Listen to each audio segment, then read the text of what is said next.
Shalom, orang-orang terbahagia di dunia. Full Gospel Businessman Fellowship International atau FGB MFI adalah sebuah organisasi yang didirikan oleh Demos Sakarian pada tahun 1952 untuk menjangkau orang-orang agar kembali kepada keluarga, bisnis, karir, dan Tuhan. Ladies and gentlemen, nothing could give me greater pleasure than to be able to pay tribute to you, the members of the Full Gospel Businessmen's Fellowship. You have become the largest layman's organization in the world. I want you to know how much we really appreciate you. You're very special because the work that you're doing in the chapter, the testimonies you're giving. I'm Mario Garcia Olvera. I'm the international president of the Full Gospel Businessmen Fellowship International.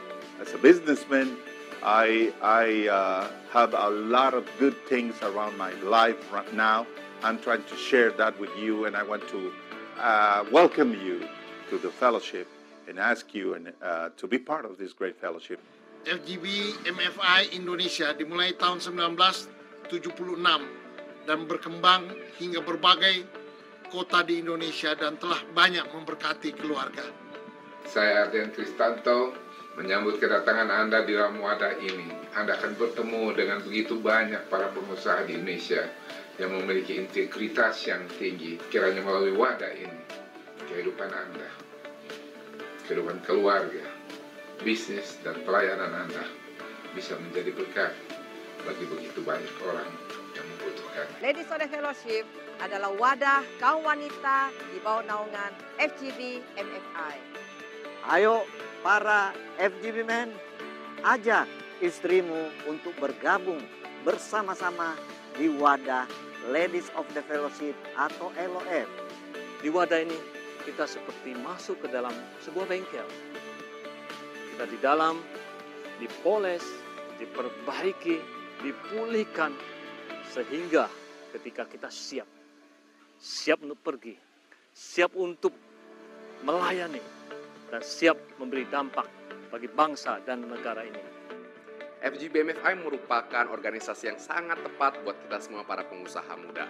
Baik Anda yang datang dari kalangan profesional maupun entrepreneur, dengan memiliki lebih dari 8.000 member pengusaha di seluruh Indonesia maupun 80.000 para pengusaha member yang tersebar di lebih dari 130 negara di seluruh dunia. Anda dapat memperluas network Anda di dalam dunia bisnis melalui wadah ini.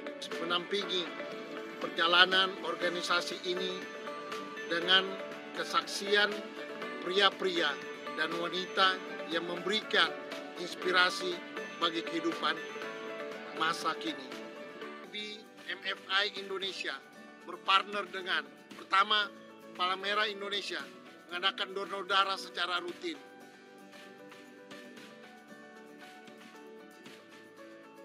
Kedua, Tagana untuk bantuan bencana alam. Ketiga, Jaringan Doa Nasional mendoakan bangsa dan negara tercinta Indonesia agar damai dan sejahtera. Keempat, Universitas Ciputra dalam menyelenggarakan mini MBA bagi pengusaha muda. Kelima, Family First untuk seminar keluarga. Keenam, CGN TV dalam rangka peningkatan kemampuan di dalam media elektronik, televisi, dan video.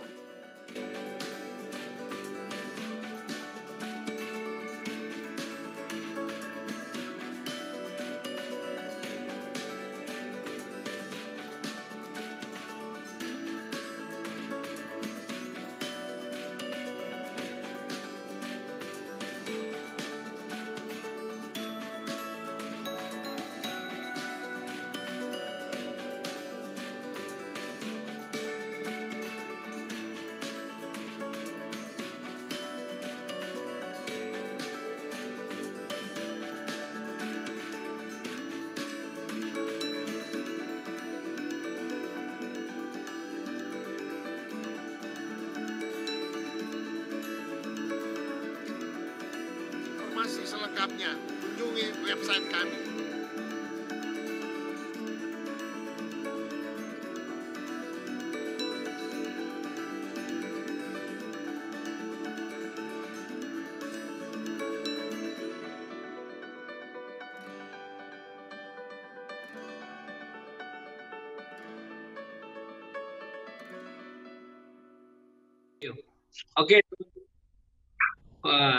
Salam semuanya. Ada Bro Renol yang sekarang jadi YouTuber saya lihat. Keren. Thank you. Nama saya Bilianto. Saya umur 39 tahun. 1 bulan lebih lagi 40 di Januari tanggal 3. Istri saya 1 dan saya pastikan hanya 1 sampai Tuhan Yesus datang. Saya sangat diberkati oleh kebaikan Tuhan ya, dengan 3 orang anak, 2 orang anak laki-laki, 1 anak perempuan, dan main business usaha pekerjaan saya di bidang perumahan, developer. Dan kemudian Tuhan mempercayakan beberapa bidang-bidang lainnya ya dengan visi Tuhan. Ya, tentu saya di dalam masa mudanya sekarang juga masih muda, tapi maksudnya jauh lebih muda dari hari ini. Banyak sekali bisnis, banyak sekali pekerjaan yang lewat di depan pikiran saya, dan kemudian saya selalu ambil di dalam pemikiran bahwa itu adalah pasti untung atau cuan, yang penting cuan gitu ya. Jadi waktu masa muda pokoknya apa saja kita mau kerjakan, yang penting untung, yang penting cuan kita kerjakan, yang penting profit ya. Akhirnya memang banyak yang saya lakukan itu karena keinginan hati saya, keinginan ingin lebih sukses tentu, ingin lebih kaya, ingin lebih. Tapi dalam proses demi proses Tuhan merubah dan membuat saya lebih mengerti tentang visi Tuhan dalam hidup saya, dan Tuhan mempercayakan juga beberapa bisnis bidang lain, bidang pendidikan, di bidang maritim, di bidang migas dan lain-lain. Tapi semua itu saya belajar bagaimana menangkap visi Tuhan, bagaimana apa yang Tuhan taruh gitu ya. Jadi mengkonfirmasi tentang semua bisnis. Sejak hari itu saya memang punya cara tersendiri di dalam mengelola suatu bisnis atau semua opportunity yang lewat, atau apalagi bisnis baru yang harus saya ambil. Ya, saya selalu berdoa dan minta apa visi Tuhan di dalam bisnis itu, apa misi yang harus saya lakukan melalui bisnis itu. Makanya hari ini saya sharing sama Ko Vincent, ya sebenarnya saya mau bilang bahwa life with the vision and business with the mission. Ya, saya percaya bahwa di dalam kehidupan kita akan menemukan calling kita, panggilan kita. Kita tahu visi kita dalam hidup kita, arahnya kemana. Dan akhirnya di dalam bisnis sehari-hari kita, pekerjaan kita, itu ada misi Tuhan dalam bisnis kita untuk mengarahkan kepada visi yang Tuhan taruh dalam hidup kita. Nah, jadi saya percaya bahwa pelayanan itu bukan hanya tentang hari Minggu kita di gereja, atau hari apa kita di full gospel, atau hari apa kita pelayanan, ya. Tapi sebenarnya pelayanan itu adalah part hidup kita seutuhnya. Pelayanan di dalam keluarga, pelayanan di dalam bahkan bisnis. Bayangkan bisnis itu adalah part terbesar dan part keluarga paling besar kalau kita bandingkan dengan gereja yang hanya setiap hari Minggu 2 jam, atau full gospel yang setiap minggu hanya beberapa jam, ya, atau pelayanan lain lah. Dulu saat yang sama saya pikir bahwa semua yang namanya pelayanan itu ya pelayanan gereja atau pelayanan yang bukan untuk bisnis, ya, itu yang saya pikir itu menjadi pelayanan. Dan bahkan saya pikir kalaupun di dalam bisnis itu adalah CSR, begitu ya. CSR itu adalah pelayanan. Tapi kemudian saya merasa bahwa no, part yang terbesar yang Tuhan taruh dalam hidup kita atau perahu hidup kita itu adalah pekerjaan kita, usaha kita yang selalu setiap hari kerja. Jadi itu part yang terbesar dan itu yang tujuan utama yang Tuhan taruh. Nah dulu saya berpikir bahwa kita bekerja, cari duit untuk melayani, untuk sosial, bukan hanya ya itu tentu itu benar, itu tentu. Tapi part yang terbesar sebenarnya di dalam pekerjaan itu sendiri. Nah teman-teman sekalian, hari ini saya ini bagikan beberapa hal yang Tuhan taruh dalam hati saya dan kesaksian hidup saya. Saya ajak baca dulu tentang Daud dan Goliat. Saya percaya bahwa kita sering baca ini. Saya pun sering dari kecil, salah satu cerita yang paling saya suka baca, saya suka dengar, dan berulang-ulang dengar. Tapi hari ini, dalam beberapa bulan ini, saya menangkap satu rema yang sangat memberkati saya dalam visi bagaimana Daud, yang Daud temukan, yang Daud dapatkan di dalam cerita ini. 1 Samuel 17 ayat yang ke-20 sampai ke-26. Biarkan saya baca untuk kita renungkan bersama. Agak panjang, tapi ini saya ambil hanya beberapa ayat yang bisa mengarahkan itu. Saya baca 1 Samuel 17 ayat yang ke-20 sampai ke-26. Lalu Daud bangun pagi-pagi, ditinggalkannya lah kambing dombanya kepada seorang penjaga. Lalu mengangkat muatan dan pergi, seperti yang diperintahkan Isai kepadanya. Sampailah ia ke perkemahan ketika tentara keluar untuk mengatur barisannya dan mengangkat sorak perang. Orang Israel dan orang Filistin itu mengatur barisannya. Barisan berhadapan dengan barisan. Lalu Daud menurunkan barang-barangnya dan meninggalkannya di tangan penjaga barang-barang tentara. Berlari-larilah Daud ke tempat barisan. Sesampai di sana, bertanyalah ia kepada kakak-kakaknya, apakah mereka selamat? Sedang ia berbicara dengan mereka, tampillah maju pendekar itu. Namanya Goliat, orang Filistin dari Gad. Dari barisan orang Filistin, ia mengucapkan kata-kata yang tadi juga. Dan Daud mendengarnya. Saya ulangi ini ya. Ia mengucapkan kata-kata yang tadi juga. Dan Daud mendengarnya.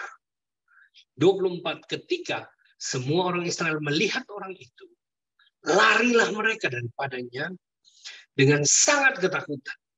Dan berkatalah orang Israel itu, sudahkah kamu lihat orang yang maju itu?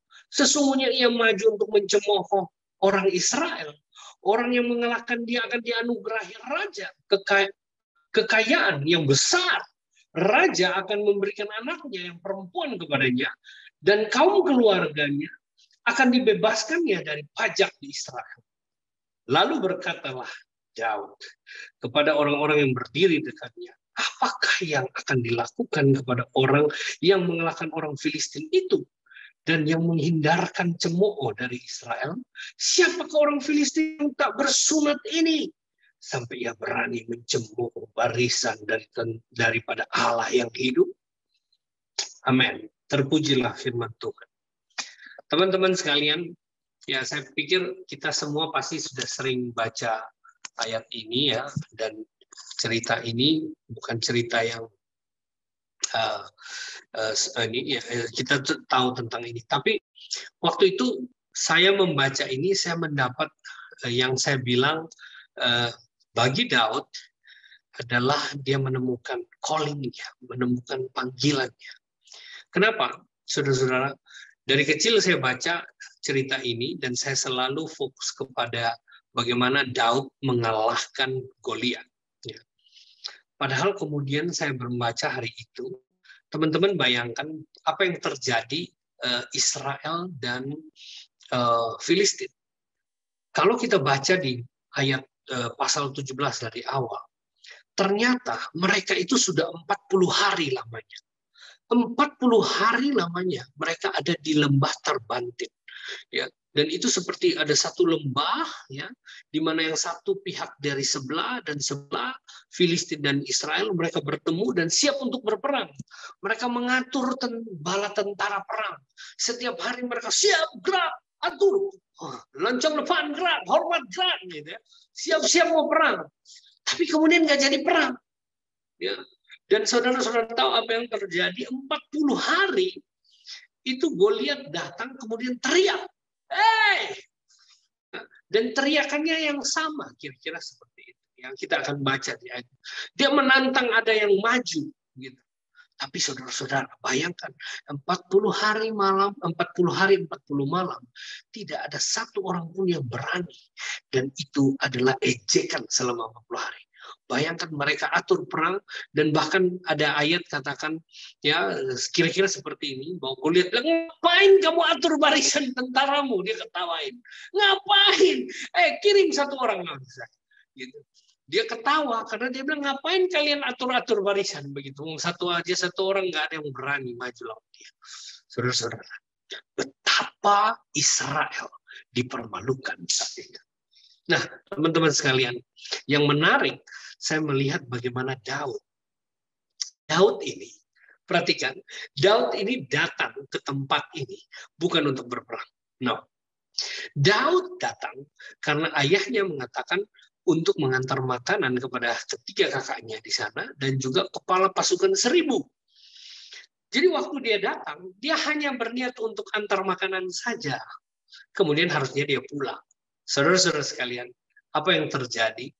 Saya katakan ini apesnya Goliat. Apesnya Goliat itu apa? Dia kan 40 hari, 40 malam dia teriak itu. Ya. Hari itu pun dia teriak katanya. Tetapi pada saat Daud datang, Daud sedang, ya mungkin namanya anak muda, dia mau lihat gitu. Tapi waktu dia teriak sekali lagi, ayat firman yang tadi saya ulangi dari ia mengucapkan kata-kata yang tadi juga. Dan poinnya di sini. Dan Daud mendengarnya. Saudara-saudara, hari itu saya merasa bahwa Daud mendengar panggilannya. Mendengar callingnya. Saudara-saudara, poin ini sangat berdasar di situ. Ini yang saya bilang apesnya Goliat itu karena Daud mendengarnya. Coba kalau dia pas nggak ngomong di situ, Daud sudah selesai dan dia pulang atur, maka ceritanya berbeda. Tetapi poin di sini adalah Daud mendengarnya. Nah, saudara-saudara sekalian, waktu saya baca ini, Daud waktu dengar, dia nggak terima, ya, dan di situ dia terima. Saudara-saudara bayangkan, seluruh pasukan Israel yang begitu banyak, 40 hari dengar kata yang sama, tapi cuma Daud yang kepanggilannya. Saudara-saudara tahu apa yang terjadi? Sebenarnya Daud bukan mikir tentang dia harus kalahkan Goliat, no. Tapi poin yang lebih penting adalah dia nggak terima karena nama Tuhan dicemooh di situ. Karena dia bilang bangsa Israel, ya, yaitu barisan tentara Allah, itu dicemooh. Poinnya adalah nama Allah dicemooh di situ, saudara-saudara. Dan apa yang dilakukan bukan semata-mata kemudian dia menantang bahwa dia harus lawan dengan Goliat, tidak. Sebenarnya dia masih bertanya-tanya kepada orang. Dia bilang, apa? Kenapa? Seperti itu ya.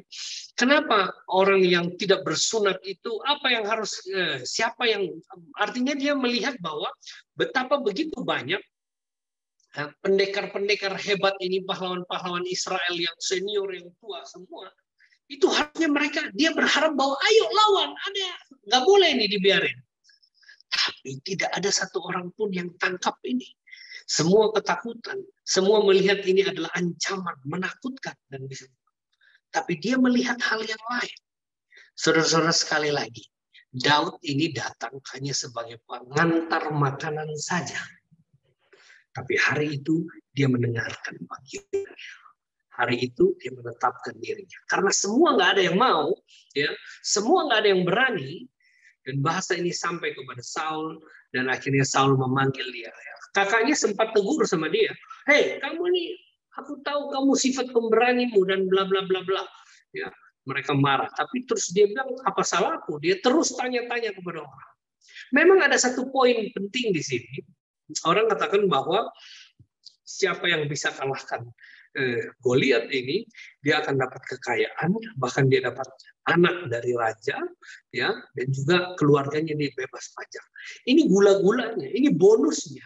Mungkin itu bisa menjadi salah satu yang menarik, tetapi saya percaya bahwa yang menggerakkan Daud bukan semata-mata itu, tetapi karena dia tahu bahwa Tuhan Allah tidak boleh dicemooh. Dan kemudian dia lakukan itu. Nah, saudara-saudara, waktu itu sempat dia bertemu kepada Saul, ya, Saul memanggil dia dan Saul katakan bahwa kamu tidak mungkin menghadapi orang Filistin itu untuk melawan dia sebab engkau masih muda. Sedang dia sejak dari masa mudanya telah menjadi prajurit. Ya. Ternyata dia ketemu Saul bukannya dikasih semangat, bukan dikasih motivasi, malah dikasih dia ditakutin ya, dan katakan nggak bisa. Dan katanya karena kamu masih muda. Ini satu poin berikut lagi. Banyak kita berpikir bahwa kita tidak bisa, kita tidak mampu karena kita masih muda, kita tidak punya pengalaman. Itu penting. Poinnya adalah karena dia berpengalaman perang di mana-mana, tapi you masih muda, you belum pernah perang di sini. Saudara-saudara, kalau anggapan ini, berarti apapun yang kita belum pernah lakukan, kita nggak bisa, begitu ya. Ya, bahwa karena kamu masih muda, makanya ini adalah satu hal bahwa siapapun kita, ya, tapi kalau kita dengar panggilan Tuhan. Nah, saudara-saudara, ada hal bagaimana Daud bisa mendengarkan ini, panggilan ini, bukan semata-mata hanya dia bisa dengar seperti itu, tapi dia sangat terlatih. Ya, kita tahu bahwa cerita-cerita hidupnya dia bergaul karib dengan Tuhan, sehingga dia bisa dengar hal ini. Nah, ini yang saya sharing teman-teman, bahwa tentang panggilan. Ya, dalam kehidupan kita mungkin pikir bahwa bisnis saya cuma ini aja. Saya ini hanya seorang profesional aja. Saya cuma seorang businessman di bidang ini aja. Tapi saudara, apapun di bidang itu, kalau Anda melekat kepada Tuhan, kalau Anda tahu ya Anda melekat, Anda akan mendapat momen dan Anda akan mendengar panggilan Tuhan dalam kehidupan Anda.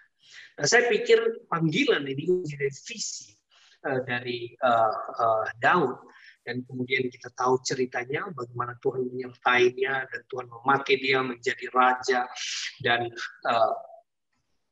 nama Tuhan dimuliakan. Nah, teman-teman, hari ini kita mau sharing sebenarnya life with the vision. Ya, waktu kita mendapatkan calling dari Tuhan, maka kita tahu vision kita dalam hidup kita, kemudian kita kerjakan, maka semua apa yang kita lakukan itu ada missionnya. Nah, teman-teman, saya mau share juga tentang, pasti kita pernah dengar ya di Lukas 5, ya Lukas 5 ayat 1-11. Saya nggak bacakan ini, tapi saya cerita dengan singkat. Kira-kira ya temanya adalah penjala ikan menjadi penjala manusia. Saya nggak bacakan ini, agak panjang, tapi saya mau ceritakan bahwa satu hari Yesus datang dengan rombongan begitu banyak orang di tepi pantai atau danau Galilea. Orang semua ikut. Kemudian Yesus melihat ada 2 perahu, dan salah satu itu adalah perahunya Simon. Yesus naik ke atas perahu itu dan duduk di atas perahu. Perahunya agak ditolakkan sedikit, dan kemudian dia berkhotbah gitu. Ya. Artinya apa, saudara-saudara? Perahu ini menggambarkan adalah tempat tinggal atau tempat pekerjaan sehari-hari dari Petrus. Petrus adalah seorang nelayan. Perahu ini bicara tentang tempat hidupnya, tempat pekerjaannya. Saudara-saudara, kalau hari ini Anda punya rumah makan, maka rumah makan itu adalah perahu. Kalau hari ini Anda bekerja di kantor, ya di kantor itu perahu. Perahu itu menggambarkan kehidupan sehari-harian kita, tempat bekerja kita. Dan itu perahu itu adalah tempat kerjanya Petrus. Tapi saudara lihat hari itu apa yang terjadi? Perahu Petrus kemudian menjadi panggung di mana Yesus menyampaikan firman Tuhan. Artinya apa? Perahu kita, kehidupan keseharian kita, apakah telah menjadi panggung di mana Kristus dimuliakan? Apakah perahu kita, kehidupan sehari-hari pekerjaan kita, bisnis kita, itu sudah menjadi panggung di mana orang yang bekerja bersama kita, lingkungan kita, bahkan keluarga kita, mereka mengenal Kristus, karena nama Kristus dipermuliakan, diagungkan dalam bisnis kita. Jangan sampai kita itu di gereja menjadi seorang yang sangat baik dan haleluya, atau mungkin seorang asar yang puji Tuhan, yang selalu senyum, selamat. Tapi begitu dia masuk di kantor, apalagi dia jadi bos, wah, marahnya anak buahnya paling takut. Makanya kasihan juga kalau anak buah dia pergi ke gereja di mana bosnya jadi asar, dia bilang, wih, ini di kantor ini kayak begini, begitu di gereja, wih, dia baik sekali kayak begitu ya. Jangan sampai kehidupan pelayanan kita dengan perahu kehidupan kita itu berbeda konsepnya. Wah, pimpinan ini paling ini ya, sering marah-marah. Saya pun koreksi diri saya, saudara-saudara. Kalau sudah marah-marah, jangan sampai ada yang marah, ya setannya keluar pada saat sehari-harian. Tapi begitu masuk gereja itu baik-baiknya, pelayanannya baik-baik. Saudara-saudara, saya mau katakan bahwa poin pertama, perahu yang menjadi tempat kehidupan kita sehari-hari, apakah telah menjadi panggung di mana namanya Tuhan dipermuliakan. Kalau hari ini Anda punya rumah makan, Anda punya hotel, dan hari ini hotel ini dipakai untuk gereja, untuk pelayanan, untuk memberkati orang, dan orang mengenal Kristus melalui pekerjaan saudara, maka perahu ini telah menjadi panggung nama Tuhan dipermuliakan. Ada teman saya, dia seorang asuransi jiwa ya, agency. Ya. Dia selalu kemana-mana pergi untuk cari polis. Tapi kan namanya cari asuransi ini nggak gampang. Tapi dia selalu bawa majalah Voice juga. Ya. Jadi dia pergi, begitu tawarkan nggak ada, dia masuk, dia kesaksian, kasih majalah Voice. Begitu ya. Jadi dia bilang, Bob, urusan dapat nggak dapat polis itu urusan kedua. Yang penting majalah Voice sudah masuk, kesaksian kita sudah masuk. Kadang-kadang saya doain mereka, oh ya puji Tuhan. Urusan itu urusan kedua. So, itu perahunya. Dan apakah perahu kita telah menjadi perahu? Nah, saudara-saudara, kita belajar di cerita itu secara singkat. Kemudian Yesus mengatakan untuk bertolak lebih dalam, dan kemudian membuang jalannya, dan saat itu jala itu Simon Petrus katakan bahwa sudah semalaman saya tidak mungkin dapat. Itu sebenarnya kamu katakan bahwa sebenarnya Tuhan Yesus, saya tahu bahwa saya lempar ini pasti nggak dapat. Tetapi karena engkau mengatakannya, aku mau melakukannya juga. Ini bicara tentang ketaatan, karena dia mau taat walaupun itu kelihatan tidak mungkin. Saya mau katakan saudara-saudara, teman-teman, bahwa di dalam kehidupan bisnis, usaha, pekerjaan, profesi kita, ada hal-hal yang kelihatan tidak mungkin kalau kita taat dan kita bisa sukses. Tapi pertanyaannya, apakah kita mau taat? Kalau kita katakan bahwa nggak mungkin kalau saya lurus-lurus aja, saya bisa naik tingkat. Nggak mungkin kalau saya bisnis lurus-lurus, saya bisa menang proyek ini. Mesti tipu-tipu sedikit supaya bisa cuan. Ya. Nggak bisa kalau saya timbangannya lurus-lurus, saya bisa cuan. Nggak mungkin kalau saya nggak tipu-tipu sedikit, orang bisa beli. Ya. Tapi pertanyaannya, Anda mau taat nggak? Ya. Saat itu kelihatan hal yang tidak mungkin, karena Simon Petrus bilang, bahkan ya Simon Petrus ini seorang nelayan ahli, dan Yesus itu cuma seorang tukang kayu. Ya, saya bisa katakan bahwa harusnya Simon bilang, aduh Yesus, kalau bicara kayu you jago, tapi bicara ikan ini pekerjaan gua, kira-kira begitu. Artinya satu hal yang kelihatan tidak mungkin. Tapi pertanyaannya, Anda mau taat atau enggak? Saudara-saudara, kalau Anda punya ngerti bahwa hidup Anda, pekerjaan Anda adalah misi dalam hidup Anda, dan Anda melakukan sesuatu ketaatan, maka saya percaya. Saudara-saudara, apa yang terjadi, dan dia taat melakukannya pada saat dia lempar jaring, kemudian ikan-ikan yang didapat begitu banyak. Ikan itu menggambarkan berkat. Ikan itu menggambarkan berkat yang banyak. Ya. Orang yang punya hotel, rumah makan, ya ikan-ikan itu adalah tamu-tamu yang begitu banyak. Ya. Kalau orang yang kerja polis, asuransi, polis yang banyak itu ikan-ikannya. Kalau orang yang kerja pokoknya ikan itu adalah berkat, sukses bisnis saudara.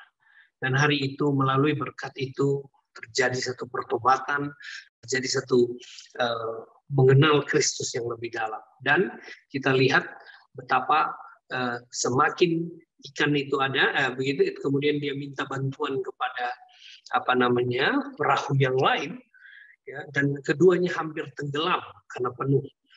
Saya mau katakan bahwa di dalam bisnis kita diberkati ikan yang begitu banyak, saat itu kita juga bisa jadi berkat untuk orang lain. Dan yang luar biasanya begini, perahu Anda dipenuhi, perahu Anda penuh dan hampir tenggelam, perahu orang lain juga penuh dan hampir tenggelam. Kalau Anda bagi perahu lain, kemudian Anda bilang, ya saya bagi-bagi orang, terus perahu saya kosong. No.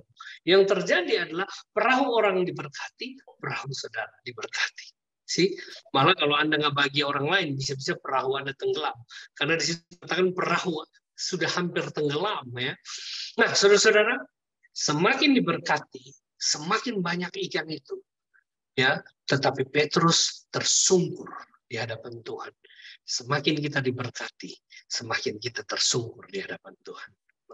Dan satu hal yang luar biasa yang terakhir, waktu mereka sampai di pinggir pantai, ya, kemudian Yesus akan pergi. Di situ katakan firman-Nya bahwa kemudian dia meninggalkan segala sesuatu dan mengikut Yesus. Poin ini bukan cerita tentang kita yang bisnismen, jadi kita jual semua harganya, harta kita tinggal semua dan kita pelayanan ikut Yesus, jadi pendeta. No. Saya pikir bukan poin tentang itu. Tapi satu, bayangkan ya, kalau saya jadi Simon Petrus saat itu, ikan yang begitu banyak, saya nggak pernah dapat sebegitu banyak kira-kira. Saya akan bilang, Yesus mau kemana? Oh, saya mau ke padang gurun, ya, atau mau ke bukit. Saya akan bilang, oke, Yesus, tunggu sebentar ya, saya pergi jualan dulu ikan-ikannya, nanti saya kejar, saya akan temui di situ. Tapi hari itu dia meninggalkan segala sesuatu, dia mengikuti Yesus. Artinya apa, saudara? Berkat yang begitu banyak melimpah dalam hidup saudara. Berkat yang mudah tidak membuat Anda melekat kepada ikan tersebut, tetapi Anda tetap fokus kepada Kristus, sehingga Anda berani untuk melepaskan semua berkat apapun yang melekat kepada saudara. Fokus, semakin Anda diberkati, Anda menjadi berkat, semakin Anda diberkati, fokus Anda tetap kepada Kristus. Amin. Nah, teman-teman sekalian, saya tutup dengan satu kesaksian bahwa tentang satu bisnis itu, ya, saya katakan bahwa masa muda saya banyak coba banyak bisnis tanpa visi, tanpa apapun, saya langsung kerjakan. Tapi saya percaya satu hal, as a businessman, kita tahu bahwa semua yang kita miliki, usaha, pekerjaan, uang, bahkan yang ada di deposito atau yang di dompet saudara, itu semua adalah milik Tuhan, dan kita hanya adalah pengelolanya, berarti semua milik Tuhan. Kita hanya direkturnya, tapi pemegang sahamnya di atas. Nah, bagaimana kemudian Anda katakan bahwa Anda melakukan sesuatu bisnis atau sesuatu keputusan, atau melakukan satu usaha baru, terus Anda tidak sesuai dengan keinginan pemilik saham? Gitu, kira-kira begitu. Tentu Anda mau melakukan sesuatu, ini harus tahu dulu pemegang saham maunya seperti apa, kira-kira begitu. Bukan Anda tentukan sendiri, kan begitu. Ya, tapi Anda dipercaya untuk mengelola, ya. Tetapi pada saat RUPS, Anda harus mempertanggungjawabkan, dan apa yang Anda lakukan harus sesuai dengan keinginan pemegang saham.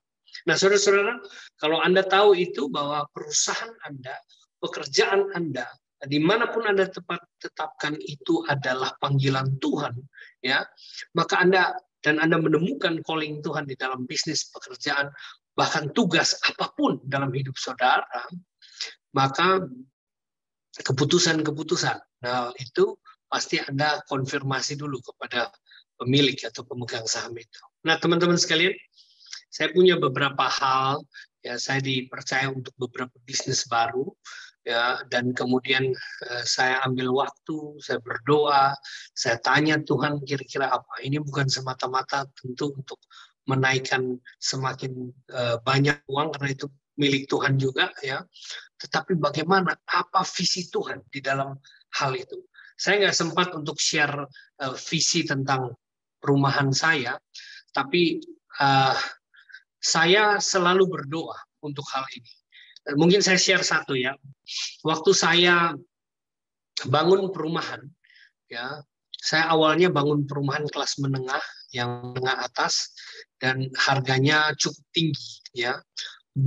Pada waktu itu harganya sudah 300-an juta sampai 500-an juta. Sorry, ada juga yang termurah 100 juta lebih.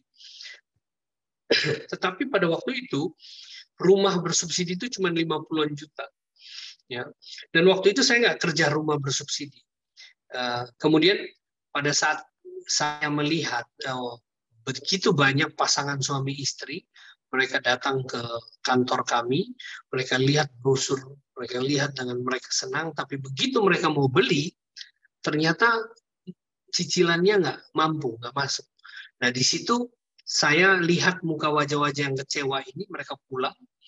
Saya panggil mereka masuk ke ruangan saya dan saya tanya. Dan kemudian mereka katakan, oh kami hanya PNS, gaji kami waktu itu cuma sekitar 900.000 waktu itu ya. Dan kemudian saya pikir, saya coba hitung terbalik.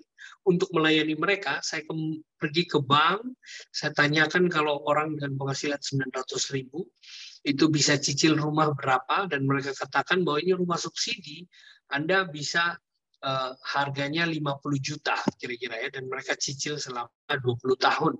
Jadi saya kemudian mikir, dari 50 juta ini saya mesti cari lahan rumah yang bisa cocok untuk mereka masuk ya.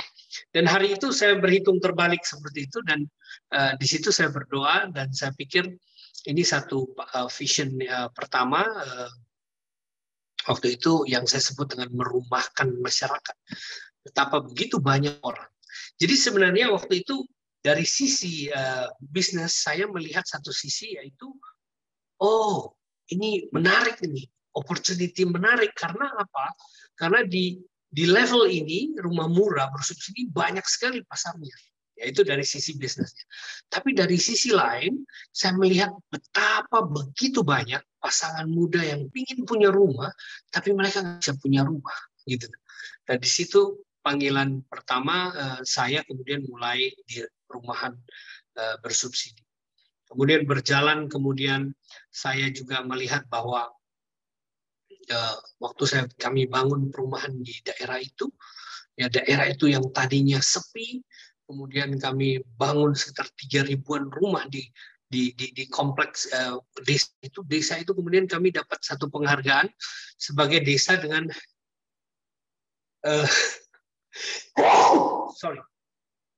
desa dengan membayar pajak terbesar di kabupaten itu.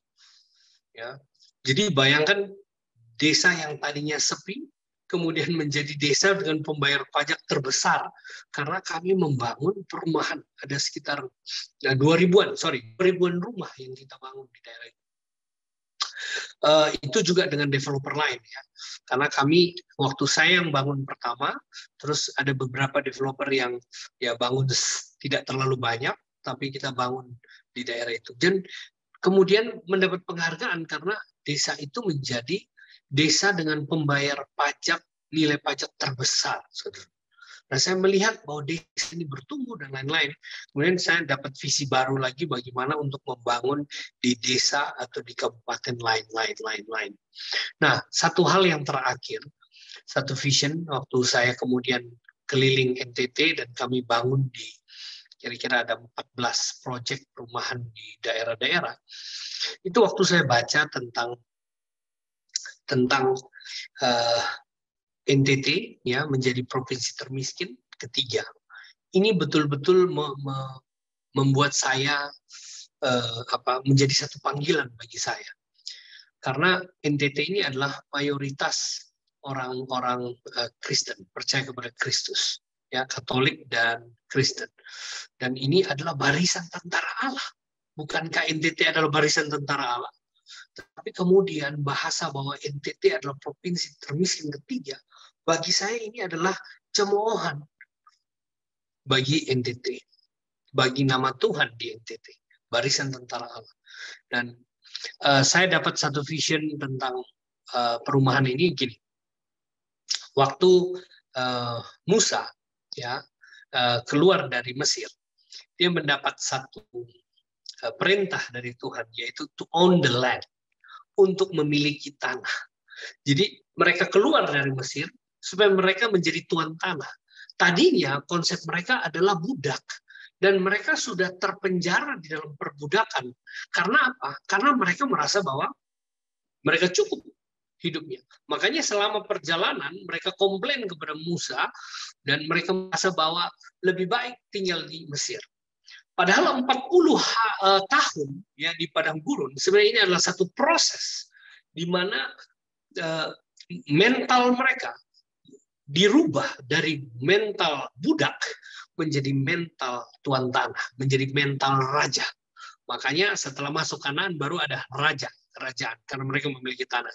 Perintahnya to own the land, untuk memiliki tanah. Nah, saudara-saudara sekalian, saya kemudian dapat itu waktu saya baca, kemudian ada satu koran tulis NTT Provinsi Termiskin Ketiga.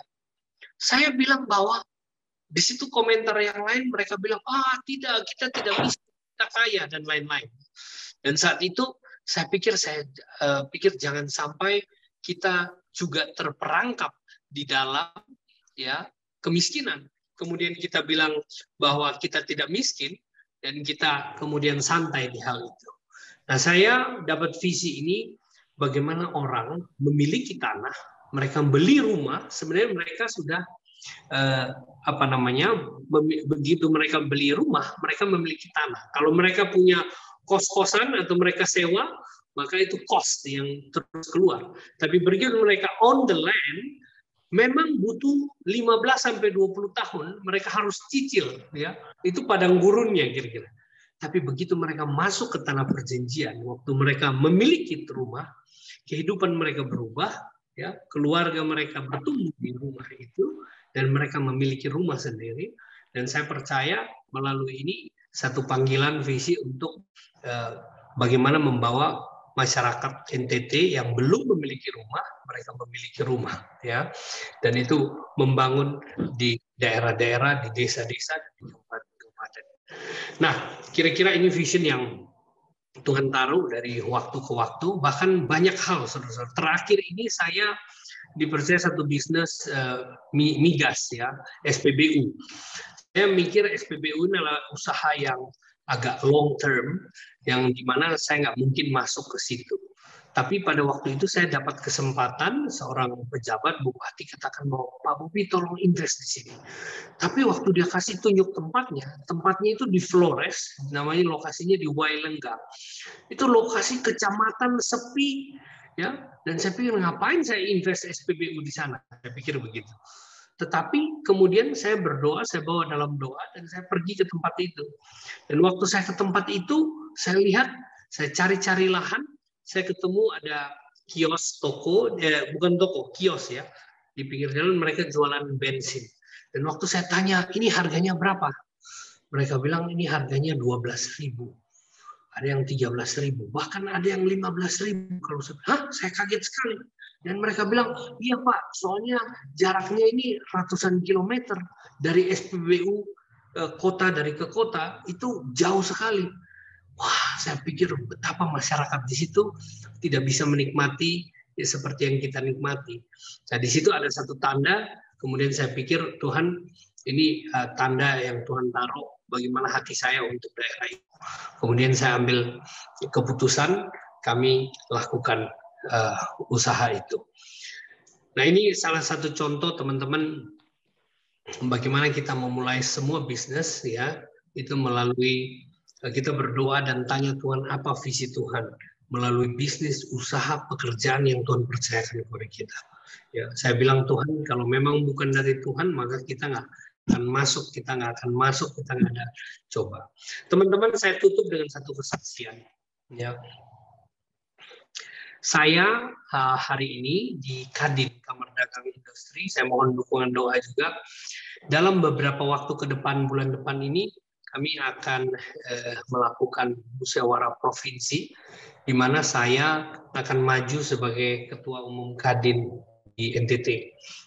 Nah, proses ini sebenarnya proses yang tidak gampang, karena di Kadin ini sebenarnya sudah terbiasa ada muatan politiknya, dan juga untuk maju menjadi seorang Ketua Kadin, itu rata-rata juga dulu-dulu ya, itu selalu melakukan pasti siap uang untuk membeli suara dan lain-lain. Ya, bagaimana menangkan suara-suara dari daerah.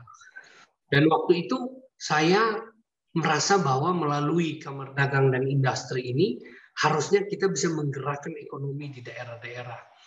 Dan ini menjadi satu panggilan bagi saya, sekali lagi yang saya bilang, waktu saya baca bahwa NTT itu adalah provinsi termiskin ketiga, bagi saya ini adalah satu panggilan, ya, di mana barisan tentara Arab tidak boleh dipermalukan. Kemudian saya ambil panggilan ini, saya sempat ditegur oleh orang tua saya Ya, bilang, ngapain Bob, kamu begitu buang-buang waktu, buang-buang uang, habis uang kamu untuk beli-beli suara dan lain-lain. Terus saya bilang begini, Pap, Mam, kalau ini dari Tuhan dan panggilan ini dari Tuhan, maka saya tetap lakukan itu tanpa membeli suara, tanpa mempengaruhi orang itu. Dan saya harus jaga ini karena hati saya bukan untuk jadi ketua umum Kadin. Tapi panggilan saya adalah kebangkitan ekonomi NTT. Karena NTT tidak boleh dipermalukan. Seperti Daud waktu itu dia nggak langsung mau lawan Goliat. Panggilan dia bahwa Israel tidak boleh dipermalukan. Jadi saya bilang kalau ada orang lain pun yang lebih yang bisa membawa ini, maka saya mendukung. Tapi kalau tidak ada atau saya tidak temukan, maka saya harus maju untuk lakukan ini. Gitu. Karena saya mendapat panggilan ini begitu kuat. Saudara-saudara, kelihatan hal yang tidak mungkin karena di daerah-daerah itu banyak sekali politikus-politikus ya, yang dimana sudah terbiasa dari 5 tahun ke 5 tahun untuk menjadi ketua umum Kadin pasti harus menyiapkan artinya menyiapkan dana untuk ketua-ketua di daerah. Tetapi saudara-saudara, mujizat telah terjadi ya dalam proses beberapa tahun ini, terjadi perubahan yang luar biasa. Pergantian musyawarah daerah-daerah itu yang tadinya ketuanya para politikus-politikus berubah menjadi pengusaha-pengusaha yang cinta Tuhan dan punya panggilan hati. Dan saudara-saudara yang lebih luar biasa, sekarang 70% dari ketua-ketua Kadin itu adalah FGB men, saudara-saudara. Ya. Dan yang luar biasa, saudara, kira-kira dalam beberapa waktu ini, ya, saya telah mendapat dukungan. Teman-teman, ini saya tidak mendahului. Kalau Tuhan berkenan, kita serahkan. Tapi puji Tuhan dari 22 kabupaten yang ada di NTT, saya telah mengantongi 21 dukungan. Ya, bisa dikatakan tinggal 1, dan beliau juga sudah mengatakan sangat mendukung saya. Maka total 22 kabupaten kota memberikan dukungan, maka saya tidak perlu beli suara ataupun melakukan itu karena mendapat dukungan penuh. Dan saya percaya hal ini karena iman apa yang menjadi panggilan yang Tuhan taruh di dalam hati saya, maka terjadi hal yang kelihatannya tidak mungkin karena ini baru pertama kali terjadi. Biasanya selalu akan ada fight, dan di dalam fight itu pasti akan beli-beli suara dan lain-lain. Saya katakan bahwa kalaupun terjadi fight, saya akan fight dengan hati saya. Saya tidak akan membeli untuk menjaga hati saya. Jangan sampai ini karena keinginan saya untuk menjadi ketua Kadin. Tapi ini adalah panggilan bagi saya bahwa nama Tuhan tidak boleh dipermalukan di Nusa Tenggara Timur yang adalah barisan tentara Allah. Demikian sharing saya. Terima kasih. Biarlah nama Tuhan dipermuliakan. Haleluya. Amin. Saya kembali. Amin, amin, Bob. Luar biasa. Saya sampai speechless, lengkap banget. Tadi sampai saya mau tanya, pertanyaan saya udah dijawab sama Bobby. Apa nih? Tadi yang Kadin, kok bisa-bisanya Anda ini pengusaha, udah sukses, pengusahanya banyak banget. Kok mau-maunya masuk ke Kadin gitu. Ya itulah. Iya. Tapi bagi saya kenapa? Maksudnya kok mau-maunya masuk di Kadin? Iya. Ya. Nah, kok yang luar biasa, aku jadinya kan memang kau tahu bahwa aku mau jadi ketua Kadin bukan untuk karena semata-mata mau jadi ketua Kadinnya, tetapi aku kan sering keliling di seluruh NTT, hampir seluruh NTT aku sudah keliling. Oke. Dan saya sudah melihat pengusaha-pengusaha di daerah, dan saya punya panggilan untuk bagaimana mereka sama-sama bertumbuh, pengusaha-pengusaha daerah, dan melahirkan pengusaha-pengusaha baru di daerah. Nah, yang luar biasa bonusnya Tuhan kasih, teman-teman. Ini pengusaha-pengusaha di daerah ini sekalian kita perkenalkan FGB MFI, sekalian kita buka chapter di sana dan mereka mengenal Kristus. Ini satu hal yang luar biasa ya, teman-teman. Saya jadinya buka beberapa chapter baru, yaitu kan Kadin-Kadin chapter di daerah. Begitu. Saya percaya sih, saya percaya ini sudah waktunya ya saudara-saudara. Saya percaya juga tadi Bobby itu benar-benar menginspirasi saya juga ya. Bahwa ini udah saatnya anak-anak Tuhan tuh berkarya di luar empat gedung, empat dinding gereja gitu. Nah ini saya senang banget karena ada anak-anak Tuhan di berbagai bidang pilar-pilar bangsa ya, nggak hanya di agama tapi juga di bisnis, di pemerintahan, dimanapun yang Tuhan tempatkan. Jadikan ladang ini, pekerjaan kita ini sebenarnya ladang misi kita gitu. Jangan kita pikir ya seperti Bobby ngomong, jangan kita pikir ladang misi kita hanya di gereja doang. Gitu. Intinya itu aja sih teman-teman yang saya tangkap ya Bob ya, kayak gitu ya. Bob, tadi teman-teman bisa dinyalakan videonya, saya mau foto dulu sebelum kabur. Ya teman saya yang dari Papua sudah masih tapi kabur. Biasanya udah kabur dulu Ibu. Oke, bisa tolong dinyalakan videonya, yang bisa nyalakan, yang nggak bisa ya nggak apa-apa. Siapa itu? Markus, Tommy Andika bisa nyala nggak videonya? Terus siapa? Marta, Michael? Lagi di luar, bro. Siapa?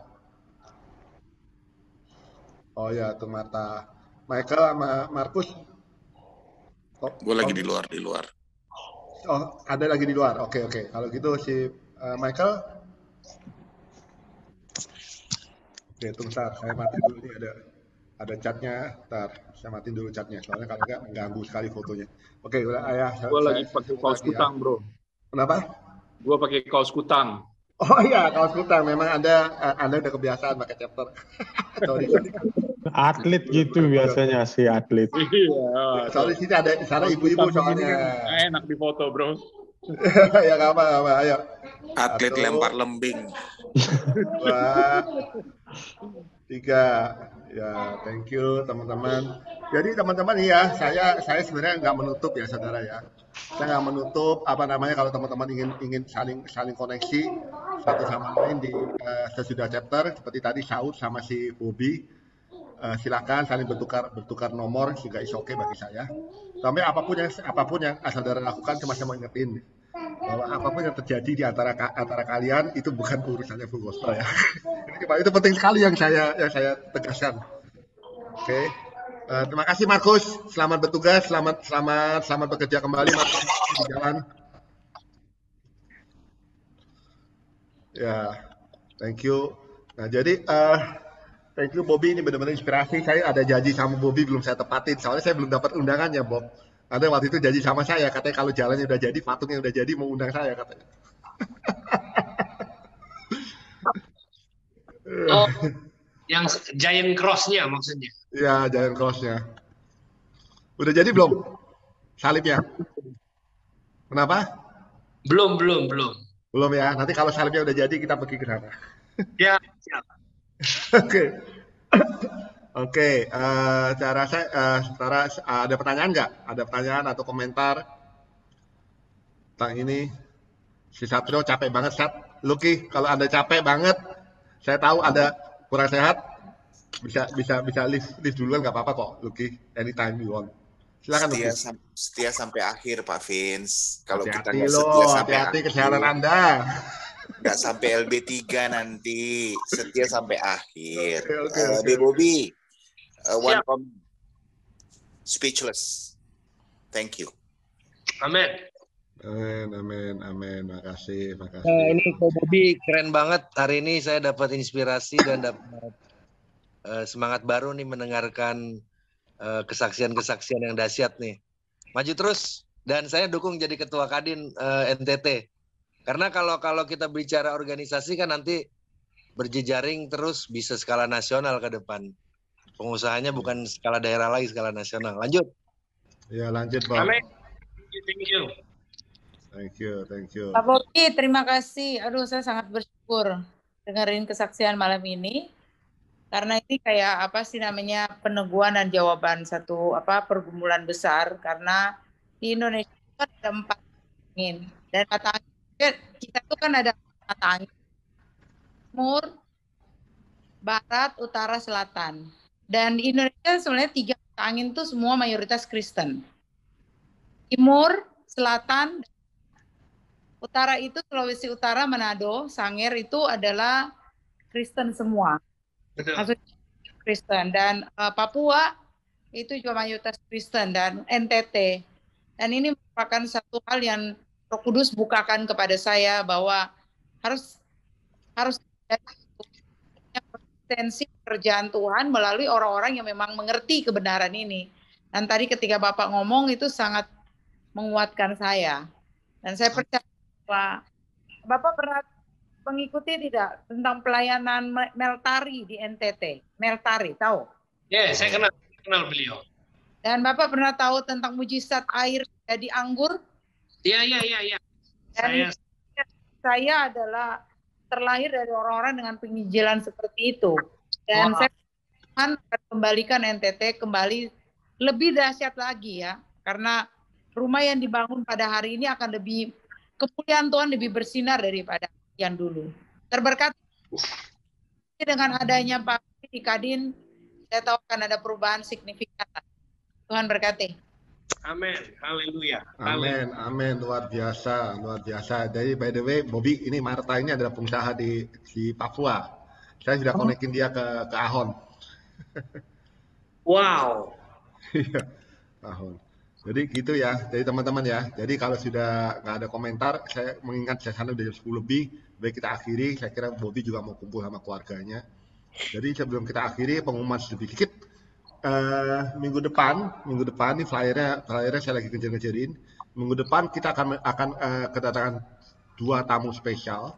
Yang pertama adalah Vidi Nugraha, yang kedua adalah siapa Wood namanya lupa lagi gua, dari Sinhan Asset Management. Siapa namanya? Kristiadi. Kita akan bicara mengenai blockchain dan digital currency atau Bitcoin. Nah, ini dia akan share. Vidi Nugraha adalah pemilik dari Kopi Kerinci. Jadi blockchain ini ternyata bisa dipakai mana-mana. Bukan hanya soal digital currency saja, tapi blockchain ini bisa untuk mencegah pencucian uang dan bisa untuk men-tracing sampai ke suppliernya. Saya waktu dengerin dia, wah hebat ya. Blockchain ini bisa saya pakai sampai bisa tracing loh. Kopi yang ini tuh dari petani mana, bulan apa dipanennya. Wah, canggih banget. Dan itu penting sekali karena menurut saya blockchain adalah masa depan. Jadi bukan hanya AI, banyak ya, teknologi itu banyak banget. Bahkan hari ini saya ketemu sama pemiliknya Indogen tadi sore. Dia bilang, wah fokus sekarang mau teknologi, bisa sampai berapa X. Tapi anyway, kita bukan mau investasi ya. Thank you Pak Saud, hati-hati Pak Saud. Silakan kontak langsung ya ke Bobby ya, Saud. Thank you.